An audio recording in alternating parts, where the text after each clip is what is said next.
Welcome to Luca and Miguel. Enjoy the video.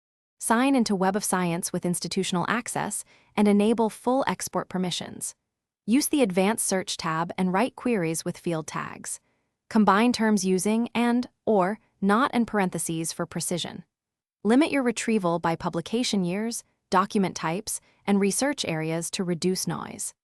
Add author names with identifiers and use affiliation filters when available for institutional accuracy. Save the query or create an alert for reproducibility and future updates. Select the records you want and click the Export button on the results page. Choose CSV or BibTX export formats depending on your bibliometric tools. For comprehensive analysis, choose Full Record and cited references to capture DOIs. Web of Science allows exports of up to 5,000 records per file in many cases. If your dataset exceeds 5,000 records, then export in batches and track batch order. Save each export with clear file names and include date and query identifiers for reproducibility. Load your exported CSV or BibTX files into Open Refine or a Python environment for cleaning.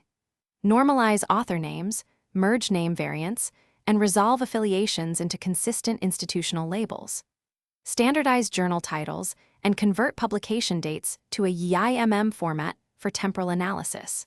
Remove clearly irrelevant document types and deduplicate records using DOIs when available. Finally, convert cleaned files to the input formats required by VOS Viewer, Bibliometrics, or Shopify for network. Thanks for watching and please subscribe. It's the best investment you'll ever make.